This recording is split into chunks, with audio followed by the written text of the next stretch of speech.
Good afternoon or good morning, everybody, as we want to give some folks the opportunity to kind of file into the room.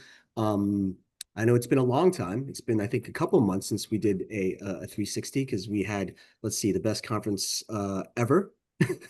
Until we had the next one, that will be the next best conference ever.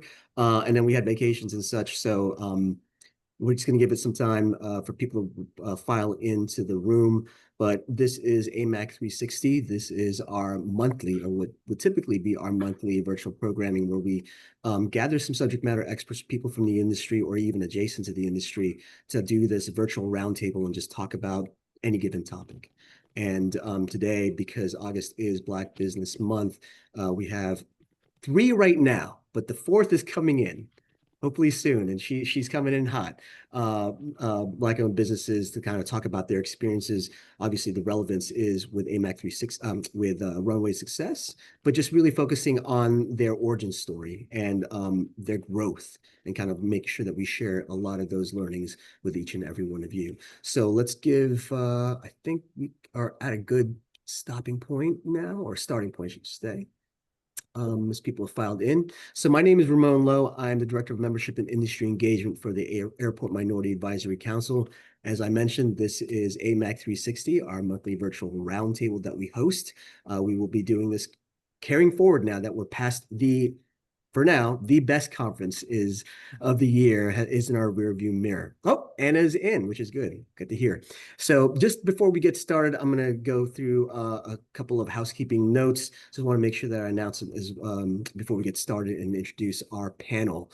First and foremost, I did mention the best conference of the year. Thank you to New Orleans, Louis Armstrong New Orleans International Airport for being such a great host and a great partner in hosting our 40th conference last month. Gosh, it's been some time now, probably a month and a half ago. So thank you to Kevin Dolio, Aaron Burns, and the whole team for making it a truly wonderful event. If you were not there, and I know Shantae Buck was there, but if you were not there, then you missed an unbelievable event. Not only did we obviously celebrate the 40th and celebrate with each other, there was a lot of work to do, a lot of great conversations that were had during the 4 or 5 days of the conference. So with that, I do want to say there was the official handover to 2026, and our friends at Baltimore Washington Thurgood Marshall International Airport, who will be hosting us next year. And the dates are June 10th to the 14th. So please make sure you put it in your calendar, June 10th through the 14th. In 2026. Again, that's going to be, again, co-hosted with our friends led by Shanetta Griffin and Kiva Rodriguez and BWY. Looking forward to it. And again, we keep topping ourselves, and the expectation is we will do the same. So bringing it back to what's kind of more immediate, Women in Aviation, She Soars. If you had attended our inaugural event last year in Atlanta, you probably had a really, really great time. So we're expecting more of the same this year. We are happy to partner again with our friends at Hartsfield-Jackson Atlanta International Airport to have the second She Soars Women in Aviation Summit in Atlanta. We are also kind of piggybacking off of the airport's centennial. So in addition to coming for the 2 days with She Soars, hopefully you stay and hang around and participate in the 5K and the runway. I'm not going to be there personally because it's pretty early and it seems like a lot of exercise, but you are invited if you are going to be attending to register and participate in the 5K on the runway.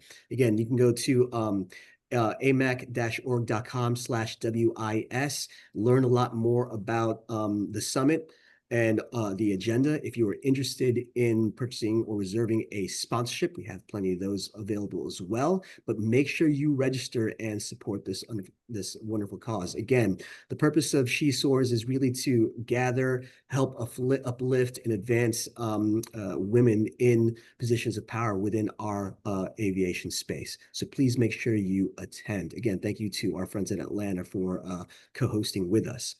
Also, a lot more immediate than that is our other monthly virtual program, which is Legends and Leapers, co-hosted by Ricky Smith, the GM of Atlanta, and also our chairman of the board, as well as, he'd like me to say, Lauren Magnum. But Ricky and Lauren will interview an industry legend and an industry leaper. And it's not so much about age or experience. It's just really trying to make sure that we focus on what are the differences in their journeys, but we end up finding that there's a lot more similarities and differences in their careers. So make sure that you attend the event, which is next week on the 27th. All you need to do is go to our event calendar and register. And looking forward, it's that time of the year, membership renewal. We do kick it off in October. Just giving you a heads up, everyone really, that we will be going out with notices to make sure that you renew your membership. Why? Because, well, we have a lot of great programming and events coming up in 2026 that you want to be a part of. And the only way you can be a part of it is obviously become a member. And I know leading up to the conference or leading up to any event that we host, there's always the mad scramble to make sure we renew. Don't get left out by missing some important piece of programming because you haven't renewed your membership. So just keep an eye out that we'll begin our membership renewal program come October. And last but certainly not least, I'm saying this because I know she's in attendance and I invited her personally. We have a new addition to our AMAC National Office family, Ms. Tia Perry. She's the VP of Strategy and Membership, and she brings a lot of experience and energy with associations within the AEC industry and just, the association as a whole, which is going to be a huge, huge plus for AMAC. And again, this is just, we're very honored and I'm looking forward to working with Tia, but we are very honored that she joined us. This is a big step. And for all of you, this is really a sign of, AMAC's growth and investment in its growth as we continue to evolve and elevate our relevance and value and utility with each and every one of you in this space. So welcome Tia to the team and to the industry. Looking forward to you meeting everyone and our group. So enough about that and enough for me from the housekeeping stuff. This is 360 and you know what it is about. We want to focus on these four wonderful panelists that we have here today. And I will introduce each and every one of them. Mr. Perry Owens of Vacaciones Hard Seltzers, ArrKeicha Danzie of Good Boy Goodies, Layla Bitoy Dillon of Bitoy Sweet Treats, and although her camera is not on, I know she's listening, but Anna Cobb of Rejuvenation. And as I mentioned before, this is Black Business Month, and these four, what is the relevance? Well, these four folks are also, were also the finalists of our first cohort of our Runway to Success program. And eventually, if you do not know what Runway Success is, that is our initiative to introduce and open up opportunities to small minority-owned businesses in the airport space. And it's our supplier initiative. It's a big, big initiative, a huge focus for us from here going forward. And these four folks have been fortunate enough to be the finalists to get on stage, exhibit, and pitch at this show. And that's why we have them here. So folks, welcome. And I want to start off with just, give a little bit of background for those maybe who are not familiar with your product. Just give us the elevator pitch and just kind of summarize, why did you find this product? What is the product about and how do you separate it from the rest? And we'll start with Keisha and Good Boy Goodies. Hi, my name is ArrKeicha Danzie, and I am the founder of Good Boy Goodies, an all-natural dog treat line in Georgia. Our treats are all natural. They're made with human-grade ingredients. They're free of corn, wheat, soy, and any preservatives with an 18-month shelf life. So it's really healthy for your dog. Layla? Layla Bitoy Dillon, Bitoy Sweet Treats. We are a luxury treat manufacturer nestled here in Chicago. We started out as a traditional brick and mortar. And one of the things, if you did not know, Chicago being one of the big food meccas, we're going on 10 years of business. So some of the things that set us apart, similar to ArrKeicha, we're going to have fresh and natural ingredients. We're going to have unique recipes, flavors that matter. And most importantly, we do a lot with social and community impact. 100% of our production staff is hired locally in the community where our manufacturing facilities are, representing Chicago's West Side proudly. Excellent, thank you. And Perry. I'm Perry Owens, founder and CEO of Quisqueya Spirits, and our flagship product is Vacaciones Vodka Seltzers. Vacaciones is a Spanish word for vacation. Vacation is where I came up with the idea of kind of creating my own alcoholic beverage. And it happened because I worked as an assistant principal during COVID. I needed a vacation. I went to Dominican Republic. From the airport to the resorts, the drinks were just underwhelming. So I created my own drink. So we aim to create a vodka-based hard seltzer that has an 8% ABV, which is double the amount of alcohol than your traditional hard seltzers. And our aim is just to make every sip feel like a getaway. I love it. I love it. And we're going to give Anna a little time as she's kind of transitioning. But we'll start with you, ArrKeicha. Just, I want to talk about why. You created the product. What was your motivation? Who inspired you to do it? Usually, when I've spoken to founders, they're trying to, create a better widget or a better mousetrap, I should say, or something was lacking for them. And so, you know what? Let me just make it rather than rely on someone else. So I'm just going to go around the room and start with you, Keisha. Just, what was your why for Good Boy Goodies? Okay, my why is the love of my life on four legs, Mr. Chubb, of course.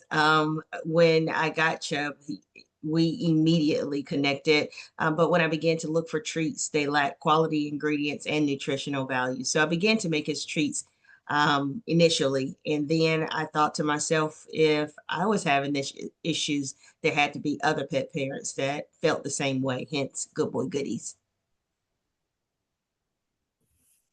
Let's go, Layla.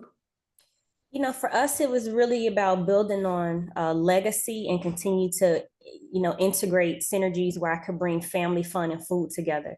A lot of what we do specifically on the West Side in Chicago, I come from an entrepreneurial family where my family has been in business for over 50 years, whether it's been barbecue restaurants, liquor stores, small mom and pop shops.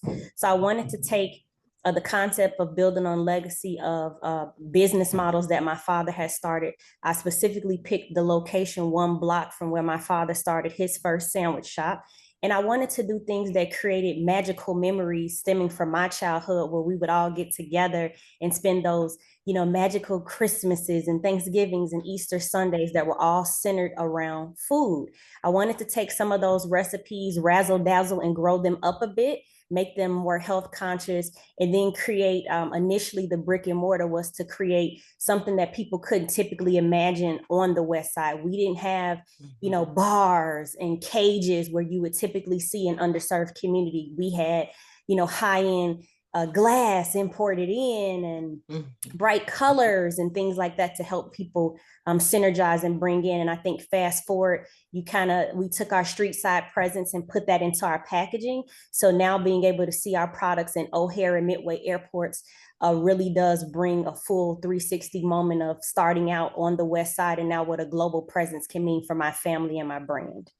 Well, I love how you brought the 360 in there. I appreciate that. Always thinking of the branding. How about you, Ferry? Ours is a little more simple. Just traveling a lot. I never kind of found drinks that kind of resonated to who I was as a traveler. And essentially I needed to create something that I felt that other people that spoke like me, that talked like me, to kind of could resonate towards. And I guess the biggest premise from what we're trying to do is really making travel accessible. We do that through our foundation, which is called Passports to Possibilities, to where I actually purchase passports for graduating seniors, kind of tying in the assistant principal role, because I understand the importance of travel. Exposure changes expectations. And I'm a firm believer in that. And that is kind of the things that kind of keep me going when I get the no's from the airports, or I get the no's from the different distributors of why I'm doing what I'm doing. So it really goes without saying, because you mentioned impairment, I'm going to build up on that. You can't just rest on no, right? I mean, obviously, this is your livelihood. You got to. So, building upon that, what was the most shocking no? Unless you get to the point where you're kind of like desensitized to it. You thought it was good, but then obviously, like, yeah, we can't go with you, or for whatever reason. Yeah, You can leave names out. You can leave names out, but you can say rhymes with if you'd like.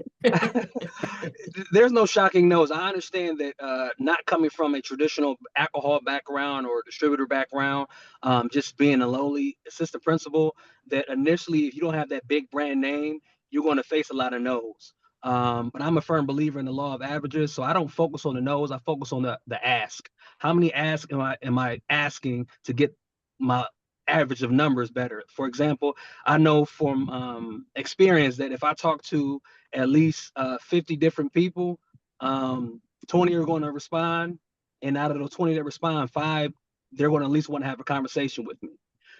With 5 having conversations with me, I can close on 1 of them. So if I want to get 10 closes, I got to talk to at least 500 different people. Mhm. And Layla, how about you? I mean, I'm here in Chicago, so Black woman, food, Chicago. That's the trifecta recipe for no, no, and more no, right? If you're not a big brand, if you're not the Sodexos, the Aramarks, the wages that the world works, those food procurement is typically done through a massive organization and then kind of trickle down. The airport told me no several times before I got into it. So what I would say is that similar to Perry, I never focused on the no, but one thing that I think is a little different, sometimes you can ask as many times as you want, but I think sometimes the backing of the people around you creates a different level of support. And so for me, being part of the AMAC chapter here in Chicago really helped me be more strategic and intentional of whom I was talking to, when I was talking to them, and then being introduced by the right people. From my perspective, that helps significantly change the way that you're introduced into certain situations, and also making you more knowledgeable about how you show up and be prepared to represent yourself. Coming from street side, going into airport, big box retail, that's a different game. And oftentimes when you have a network around you that can help support your journey, give you that guidance and advice, and introduce you into the right connections, can save you from a lot of no's, a lot of wasted money, and a lot of wasted time. Gotcha. How about I you? And would I'm have going to, to shout out to Felix in AMAC Chicago. Yay, Felix. and Ramon, I would have to piggyback off of Layla because I look at no's differently. I don't look at them as negative things. And I also have to ask myself, the individual that's telling me no, is that all they can give me? Are they the yes person, or are they the gatekeeper? So then going back and looking and saying, okay, they told me no, but who can actually say yes? That might be the only answer they can give me. No, that makes a lot of sense. And going back to I'm jumping around because this is a great free flowing conversation we're having here. You know, Layla mentioned the support around you. You know, would love for you guys kind of share that one person or persons that probably have impacted you in your entrepreneurial growth. You know, I know everyone's going to default to a family member or something like that, or a teacher, etc. But would love to hear who kind of is constantly in your corner. And it's not just learning. It could just be that positive rah-rah spirit to kind of keep you going. And we'll start with you, Layla, since it was your idea. I mean, I think, you know, it's changed as my business has changed, right? There were certain people that came and helped, you know, mentor and develop me personally. Again, a lot of that inspiration started out as, you know, looking at my family and what my father was doing, you know, in the day-to-day inspiration. I couldn't do anything of what I was doing without the support of my husband. So, you know, the internal sacrifices that you're making inside of your household with your family because you're running out and, you know, trying to do all these things. I will say though, there are a few organizations that from a networking perspective that I belong to that really kind of helped me break out of the box. AMAC was definitely one of them. NAWBO is one of them. So that's North American Women Business Organization. And then the Chicago Blackhawks. You know, I would say those three organizations really help put some different level of support around me. There's other programs and cohorts I was in, you know, 10,000 Small Business, Goldman Sachs, Breed Love. So again, so many different things. And I think as a founder, you have to continuously be upgrading your skills, you know, staying in tune to your passion and continue to network. And again, it wasn't one organization or one person. It's so many nucleuses of synergies that I tapped into to help make the brand of what it is today over the past 10 years. Barry, how about you? Who's been in your corner? As cheesy as it sounds, it starts with my mom. Since a young boy, my mom always spoke life into me. She told me how smart I was, how curious I was, and essentially it kind of grew to who I became as an individual. And so when I faced the early no's and even just close friends and people that you know that you would think that could support you, whether it be liking a Instagram post or just and they wouldn't do it. My mom always told me that they can't see you outside of who you were. Just like when you were a teacher, people knew you from being in the projects, they didn't think you can be that. And then when you move to an assistant principal, they only saw you as a teacher. Now you're trying to create this business, they only see you as an educator. So it's going to take time. You create that fire, and then as the fire forms, people will come and watch you. So those words kind of keep me motivated on a daily basis when I face adversity, when I hear the no's, when I run into the different obstacles that I face, because alcohol is a very, very, very tough industry to get in. And that's besides the point of the airport entrance. No, definitely it is. And I'm going to try Anna to make sure that, let's see, I know she's going to work on trying to get on camera, but she could definitely participate. But Anna, is there, just wanted you to kind of share quickly, like a little bit about Rejuvenation and also segue into, that person or persons who are kind of like in your corner, kind of help prop you up. Let's see. Hopefully she can make it. I know she was in transit. Hi, everyone. Can you hear me? Yes, you're good. Yes. Hi. Sorry about that. I am currently working, so I'm traveling like always. But my name is Anna. I'm the CEO and founder of Rejuvenation Beverage Company. We are a functional beverage brand that focuses on the intersection of health and wellness. I started back in 2020 after having a severe allergic reaction to a synthetic energy supplement that left me on life support and in a coma.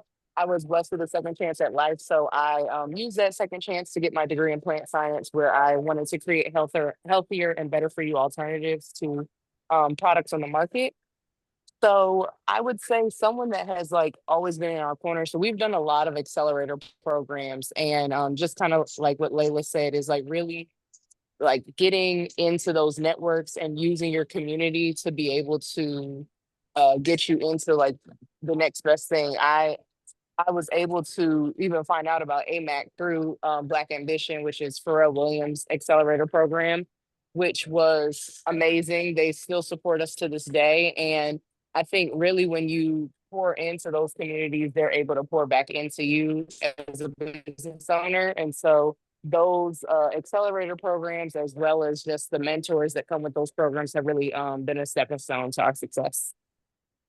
That's great to hear. Thank you for that. And I have a feeling like Layla's like looking at my notes because she's hitting on all the stuff that I'm looking to ask. So so guys, I'm telling you right now, I did not give her the questions in advance, but she did mention something about learning and growth. And this might be right up Perry's alley, educator, right? Lifelong learner, as all of you are. Just talk about maybe share that one story where you're doing something and you learn how to have to do something that you weren't that you've never had a challenge in doing. I'll say this, and one of the best lines that I've always heard, and I try to use it, actually try to apply it as best as I can, is in terms of growth, is if all you know how to use is a hammer, then all you see are nails. And so obviously as entrepreneurs, you got to do something, you got to do a whole bunch of different things, not just sell or just create the product. But Perry, what's one instance of learning that you had to come across during your time as an entrepreneur? It's just so many, but ones that kind of stick to my mind is sort of recent. I think there's two evolutions. So the first evolution is working on your business as far as getting all the permits, getting everything right, getting the yeses, getting all the contracts signed, and then kind of transitioning and being able to work in your business simultaneously. So I guess the biggest lesson I learned is working in the airports is I thought initially like I have a bomb product. So the product was going to sell itself, and it don't work that way.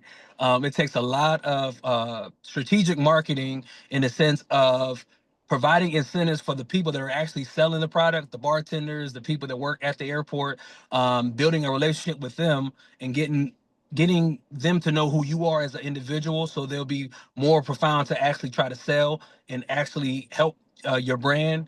And then the third thing would be spending investment money into the marketing materials that will be placed at the airport.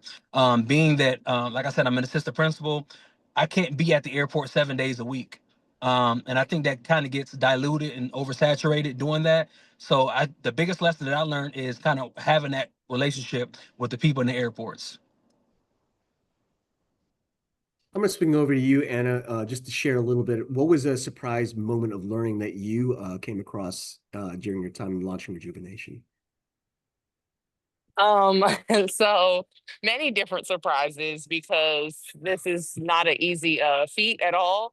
Um, the biggest thing for me was realizing how hard it is to work with distributors and actually get your product out to people. But then also a big surprise for me was realizing how easy it is to actually get into retail. I think a lot of people think like, oh, you have to be this huge brand in order to get a couple of stores under your belt. When really, if you just, focus on the problem part of your product and, making sure people want it, buyers are willing to work with small businesses. And it's just how to structure and how to like position yourself in a way that they're willing to work with you. So kind of, pros and cons. And Keisha, you must again launch in something that's listen, I have my two fur babies right here at my feet. So your product definitely is of interest to me, but just also another key point of learning in your journey. Oh, for me, first of all, I have to say that my support system, I have to give my husband a shout out because I would not be here if it wasn't for him. He thinks I can do anything, and I thank him for that. I can't, but he think I can. Shout out to David. And the learning curve for me would be when we initially started our business, all of our point of sales were like going to be fairs, festival, and markets. We started our business in 2019, and so the world changed in 2020. And so all of those point of concept that I had to cancel. So I am not tech savvy by any far stretch of anybody's imagination. So we had to pivot as a company if we wanted to survive. I think in the first quarter, we probably canceled about 45 events. So we had to, as a company, learn how to do things on e-commerce, become more tech savvy, which was not comfortable for me. Looking back at it now, it has made me a better business owner, but it was not a comfortable place to be in at that time as a new business. Gotcha. Layla? I think for us, what I've learned is that, as a small business, if you don't have a culture of continuous improvement in general, you're going to be in a hard place. I would say the biggest thing for us as we look to ramp, grow, and scale, you're always resetting the clock because you're a small business, one person, but you're dealing with many different touch points and trying to wear all the hats, especially if you have limited capital. But I would say the biggest, hardest thing for us was really pivoting after COVID. And I know a lot of people like that, we kind of glanced and we all like kind of moved past it. But as a world, how you incentivize your employees, how you motivate and engage your customers, touch points of people's expectations, all of those things significantly change the way the world did business. And I think we should all be very proud that we're still in business, coming off of a big feat like that. So kudos to all the businesses that even survived one of the biggest triumphs and turmoils that have ever hit us in this modern day decade. No, that is definitely something that we got to be very mindful of. I think there's just always coming off of something so different. I've never experienced it in my lifetime. I don't think anyone else has with regards to the pandemic. I guess the one way that we can look at it is it did force us to think and act and react differently. Some things that, stepping out of our comfort zones. And hopefully it just makes us obviously better people. But one thing I did want to mention, because you mentioned this, is it is Black Business Month, and that was the genesis of us coming together for this conversation. There are, I'm sure, any number of statistics out there of not just the failure rate of any business, but specifically the failure rate of small minority-owned businesses. I'm sure as an entrepreneur, that's in the back of your mind. Then you add the added layer of being a person of color, of like, let me just throw more rocks on top of you as you're trying to swim, right? What are some of those things that do you think of those things? Or are you trying to like, I guess I'm trying to frame it in a way of like, how do you break through that with all that's kind of like working against you, or kind of like, not as supportive as maybe for some other industries and other folks? And I'm sorry, I'm going to start with Anna on that. That's what happens when you're tardy. You're going to get the hard questions, Anna. Tardy to the party. Yeah. Yeah. I think it's again, it's one of those plus and minus things. So I feel like I've been able to use it to my advantage. There are so many retailers and distributors that have programs that are for minority owned businesses, for women owned businesses, all those different things. So it's like get those certifications, do the work to not necessarily focus on being a minority or focus on being you know, in a disadvantaged group, but utilize that community to be able to support you in whatever you're doing. So it's like if I can make sure that I get every single WeBank and every single MBE buyer to purchase my product, then it's like who we on those people that don't want to purchase us. So it's like it doesn't it ends up not mattering. It ends up not mattering as much as you would think it would. So Yeah, we're talking to you, Target. All right, how about you, Keisha? I feel the same as Anna. You know, when you think about, like you said, all of the additional things that we have to deal with, but I think that COVID probably shined a light on it and made it more relevant. You know, okay, all of these businesses are failing, and then let's take a deeper dive. And for me in the pet industry, you'd be hard pressed to find a lot of people that look like me. So even being in a specific category, but I think that as a Black woman, because I've been a Black woman all my life, I've always wanted to put my best foot forward. And it's not different when it comes to my business. So having a great product, providing great services, those are things I'm going to do no matter what. And so I'll compete with whoever has a dog treat because I'm that confident in who I am and what I provide. Yeah, Perry? Um, to be honest, I don't pay attention to that. Obviously, I'm aware of the stats that says it'd be more difficult and the odds are statistically against me. Um, but I truly live by I control what I can control, and then I let God do the rest. And to be honest with you, like before I was an assistant principal, I worked at a elderly center, and just having conversations with people that were close to the end of their lives, the thing they used to always tell me was that the thing that they live with the most that they wish they could change was regrets of not trying to do something bigger with their life. And so I kind of use that to kind of fuel what I need to do because I understand not only being a Black owned business, but being in the alcohol industry where it's only 2% brand owners that look like me, in the travel space where they spend $127 billion, but there's no products or supplies that kind of come from brand owners like myself. I use it to kind of fuel me in doing what I'm doing, and I just focus on the journey. I don't really focus on the results right now. I'm just trying to perfect the process and just keep that day in, day out mindset to kind of do what I need to do. Yeah, keep pushing. How about you, Layla? Similar to Perry, I don't let that convolute my mind in terms of my business strategy or how I do things. I think for Black households across America, there were certain things that were taught to you. You have to be faster, you have to be swifter, you have to be smarter, you have to show up twice as early. These are not uncommon things that everybody's mother, auntie, uncle, these are things that are taught to us because we know systematically we have been treated unjustly. So these are things that have been happening way, way, way before, I was even born. So these were things that were already taught to me. I keep my product consistent. I show up to be the best with the operating in a spirit of excellence in everything that I do. And I will also say one of the things I wanted to highlight that Anna said, I do go out and get those certifications, but I'm also cautious because sometimes when you show up with the minority certification or the small Black business woman, you're treated in the small Black business woman section. Mm-hmm. You're not treated in the big girl this section. So Cool for everybody section. sometimes when you go in and continue to push these different sectors or micro segments, you're treated narrowly or put into a box of what your capabilities could be. So again, I think it's really just for me, I just show up and show out wherever I am so that I stand out from the rest, period. So how important then do you feel, and maybe you all have this, no, I don't want to say burden, this responsibility, I should probably frame it that way, to be that model or guide for the next, people behind you.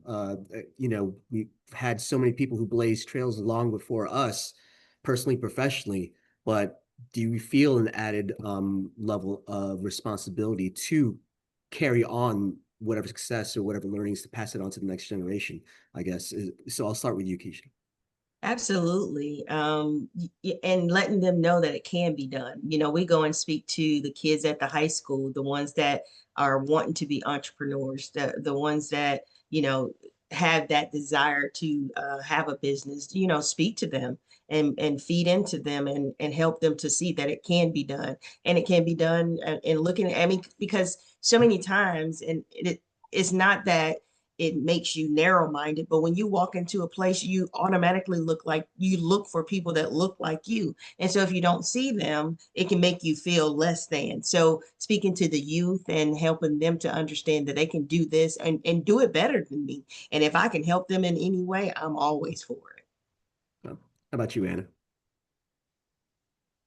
Yes, definitely. I think for me, I'm more focused on like the younger age group, just because I started my business when I was super young, and I feel like when I was going into spaces, people not could tell that I was younger, but it would always come up like, "Oh, like how old are you?" or stuff like that. And so for me, it's always been trying to get the under 25 group to understand how business works, how you can raise capital at such a younger age, or like you know don't let investors, because it's weird how I'll be in VC calls and I'll get a question about, oh well, you're under 30 still, you haven't had Mhm. kids, you haven't developed a family yet, do you really, is this a hobby, or is this going to be something that goes on longer? And I'll be like, why does this matter? So like, why are you in my business? But it's questions like that that you have to be able to be ready for. And so, yeah, that's really what my focus is when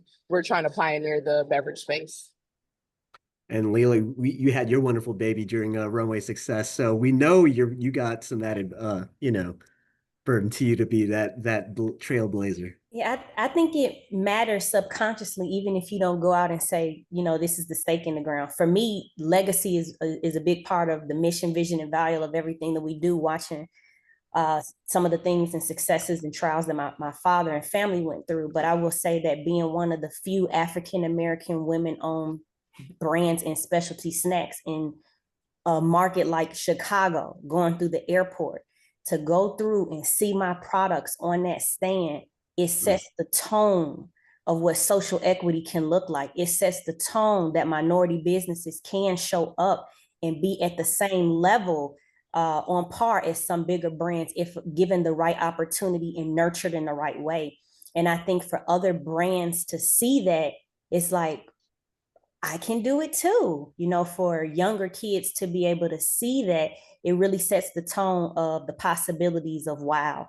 And specifically for me, because there are so many minorities that work in the food space, my big mission is to train them up in a way so that they can understand you don't have to just stay as a waitress or a cook. There's so many other opportunities to generate revenue in the food space.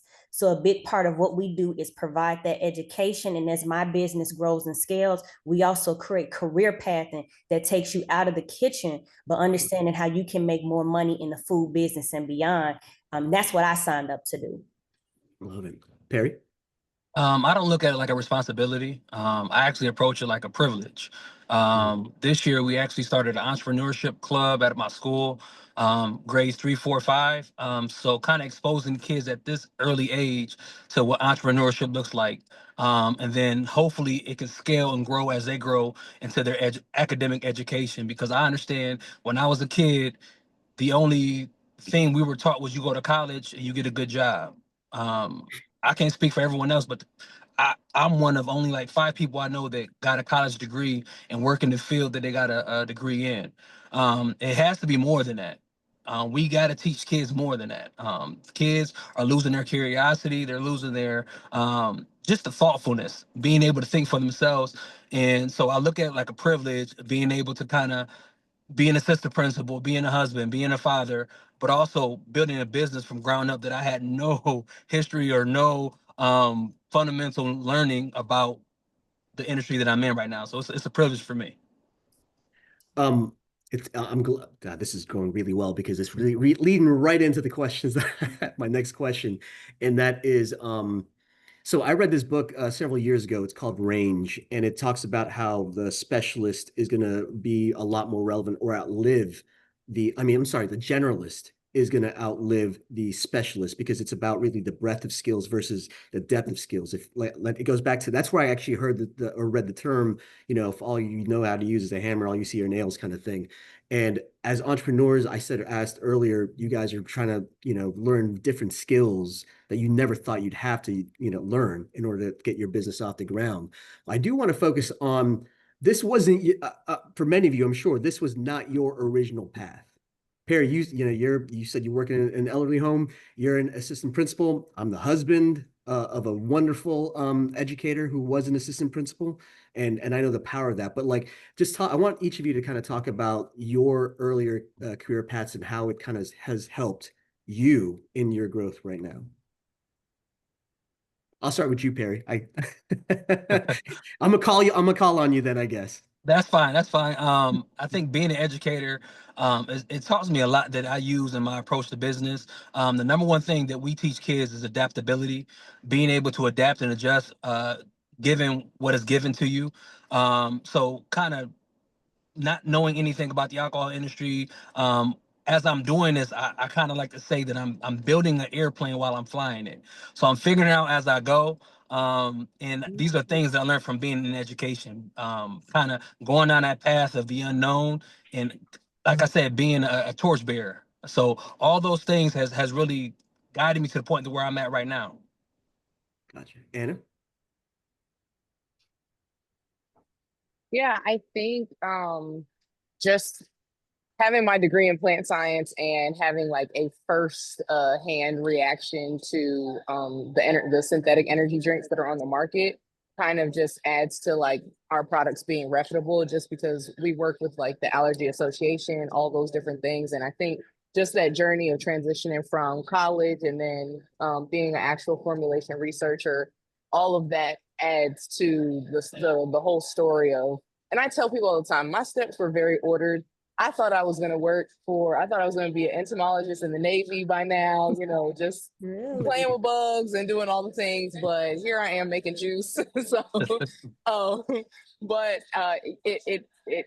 my steps were ordered. I was able to, see how small batch and large batch manufacturing looks like on, yes, a medical scale, but then also a, food and beverage scale. And all of that has added to where I am today. So now I can understand and talk to the people that were used to be in my network before. So, well, it's good because we had that conversation at the conference where I had one of those drinks and I had a Red Bull. I do love Red Bull, you just happened to just chastise me, by the way, on my choice of drinks, but I just can't quit it. So, but I'm gonna go to you, Keisha. What's that like your original career path and how it's kind of helped support in your current entrepreneurial journey today? Well, I'm a serial entrepreneur, but before starting Good Boy Goodies, I was a paralegal for a workman's comp attorney. I remember going to hear Dr. Hodges, which is Critter Fixers, hear him speak. And in his speech, he said, if you have an opportunity, always bet on yourself. He said, anytime I lost is when I didn't bet on myself. And so after the session, I went up to him and I talked to him about, him starting his business and what I was wanting to do. And he was so encouraging. I got his book and I've read his book. So that night I spoke with my husband about starting Good Boy Goodies. I am in a different position in that I don't have to worry about my bills being paid because I got my husband that does that. So that puts me in a different kind of category. So we decided that we was going to start Good Boy Goodies, but I love that I can follow my passion and not the money initially, because the money will come if you have the passion for what you're doing. Mm-hmm. How about you, Layla? I know you had a corporate gig prior. I did. This is a big pivot in some ways. I was working in management consulting for one of the top 3 global consulting firms in the world. And when I say I was making good money, good money, good Marriott, presidential, all the things. But when you do that for so long, you get burnt out. So always being on the road from Monday through Thursday. I had some really cool experiences expating in other countries, working with cross-functional teams in India and Manila, the Philippines, Ramon, so all those things. What I will say is that what you get from management consulting is that you're assessing, refining, failing, and continuously improving situations that you're walking into unknown on an ongoing basis. So for me, that cadence allows me to be very, very effective in my business because it's what I've done for my professional career all the time. I can adapt and be fluid in any situation. I can connect with anybody from the front lady who used to work the doors, like how you get in and get your meat in, so you know how to work her, all the way up to at my level when I came out, you're dealing with C-level executives for doing your readouts and your reports. So I think that gave me definitely a competitive advantage of when people see me, they're like, oh, it's the popcorn bakery lady. No, actually you're dealing with this, and this with corporate and all the credentials, but I typically let that come out on meeting number 2. So it's been very, very beneficial to help me be resourceful and set my business apart. And it's one of the reasons why I pitch so well, because in management consulting, you are pitching all the time. Gotcha. Just a couple more questions, and this one was always kind of just staying in mind. I'm a pretty risk averse person. I could never do what you guys do, and that's why I hold entrepreneurs in such high regard, in many ways. I love a term. There's a term called burning the boats. I don't know if you guys heard that. I'm a history nerd. Alexander the Great, when he landed in Persia, he said burn the boats, and it basically meant that there's no going back. We're all in. We're going to succeed in this, and we're going to make it happen come hell or high water. Then he ended up taking over all of Asia Minor. But have you guys had? I just want to know if you have had your burn the boats moment yet, or as an entrepreneur, it's like, I'm on to the next thing, or I'm going to keep iterating and et cetera. I'm going to start with you, Layla, on that. I think right now we're still reiterating. I haven't had the moment where I would say, everything's burned. I think, for us, we're in the part where it's like the circle of life, like you burn the ash, but then the grass continues to come up. So we haven't had that moment where the grass hasn't come back up. I will say that going into 10 years of business, definitely thinking about it differently. And now also a little bit more top heavy on what succession planning would look like post my business. But I wouldn't say that like we're burned or turning anything in at this point. I feel like at 10 years old, you're just turning up. Perry? I'm pretty new into this whole thing. Kind of started sales about 9 months ago. So in the sense of burning the boat, this is going to work, hell or high water. I naturally have that mindset. But I also believe in that you can have the right product, but the wrong audience. So I'm aware of that piece, and I'm just steady learning the process of how to be the best me as I produce this product and this brand. And I know you had Rejuvenation, and you're also launching other things. Okra juice. I don't know about Okra that. water. Not a big okra fan unless it's like deep fried and stuff. But your burn the boats moment, are you there, or are you still constantly as an entrepreneur iterating and moving forward? Yeah, so we made a huge pivot last year, well, earlier this year that was like, okay, we have Rejuvenation, but we have probably a total of 25 other different like product iterations that we've always wanted to bring to market. And so we were like, hey, why don't we just change this into an overarching beverage company that has 4 different pillars, and then we focus on these like 4 different products. So, or products within those categories. So we did energy with energy drinks, and now we're on the hydration, which will be the sparkling okra water. End of next month, hopefully. And then we have focus and digestion within the next 5 to 7 years. So here I am.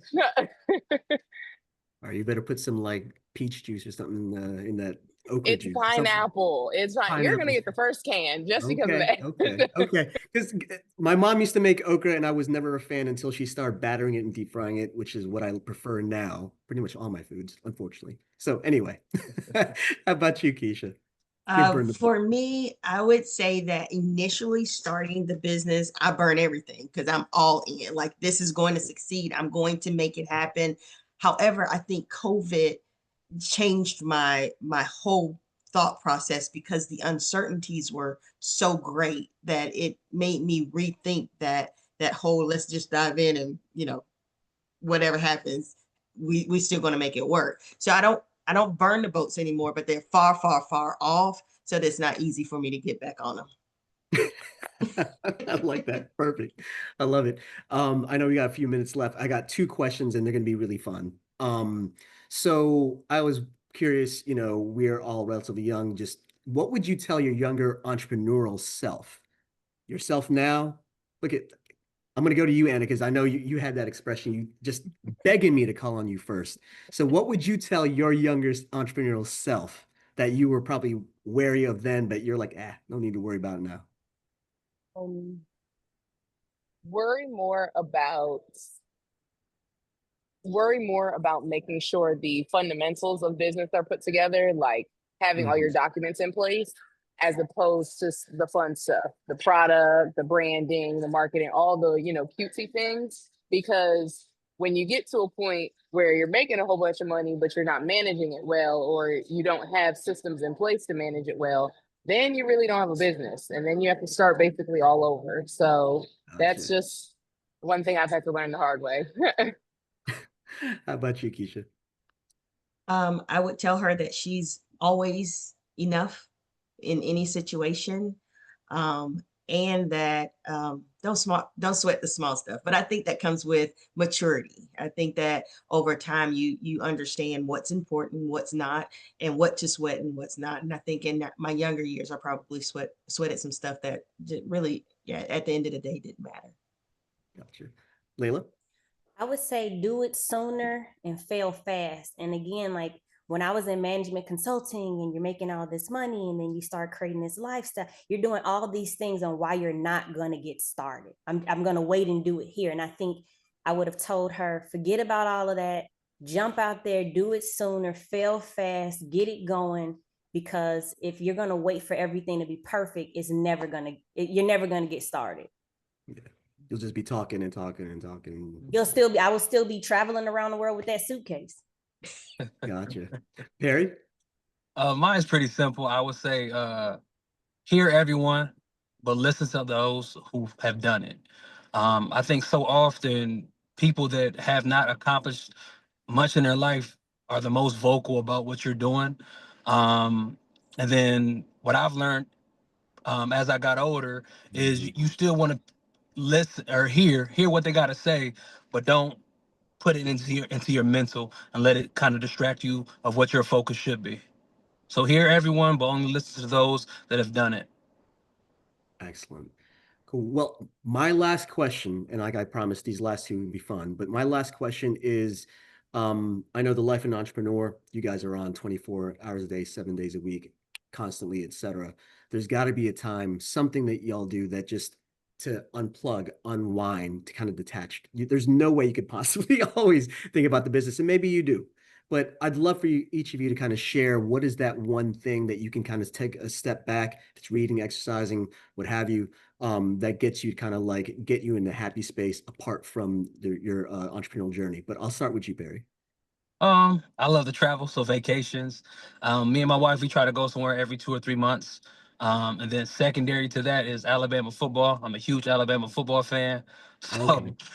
season's about to start up, so just me being on my sofa Saturdays is nothing better than that.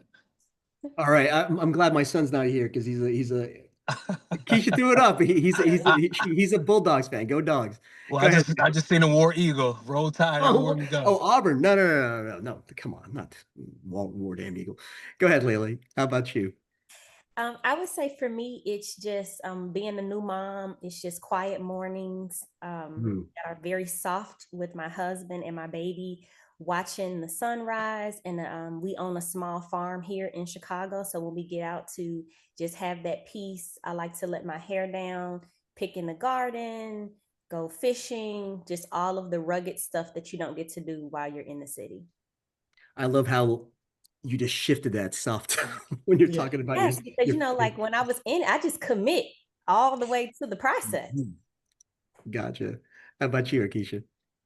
So for me, I love puzzles and I love wine. So if you want to, if I am in my happy place, it's a blank table with a glass of wine and probably 1,500 piece puzzle, and just let me, and I don't like nobody to help me. This is my puzzle. This is my space. This is mine. Well, hopefully the wine doesn't make it take it, cause you to take a little longer to It complete the takes a puzzle. lot But longer than it should, it's but it's it's about the okay. journey. It's about the journey. I get it. It's, And Anna, why don't you close this out so I can get to my Red Bull? Right, Ramon. Oh, my God. Oh, Last so to be remote. I right. I recently started coaching volleyball. I used to play volleyball like high school, college, whatever. But I recently started coaching volleyball at a school in Tulsa, and I have just like fell in love with the girls and like fell in love with the sport. I did just break my foot, so I am currently on a scooter. But I it has been able to take me out of like focusing so much on business. I sometimes can take my anger out on the balls when I'm mad at business. So it really has just become a great balance. And I really feel like the girls kind of like look up to me and I'm like, oh my gosh, it's so exciting. Like I have siblings now. So yeah, that has just been able to take me out of business mode all the time, and I can like actually like pour back into them. So Excellent. That's great. So we're at the end here. I want to thank each of the panelists, Layla, Perry, Keisha, Anna. Oh, thanks to everyone. Thank you for taking the time to speak with us here today. Also, thank you for participating in Runway Success. Hopefully, it was a great, very impactful to each and every one of you, not just so much to the business, maybe you as a person. I know, Keisha, you came to AMAC last year, the annual conference. That's where we first met.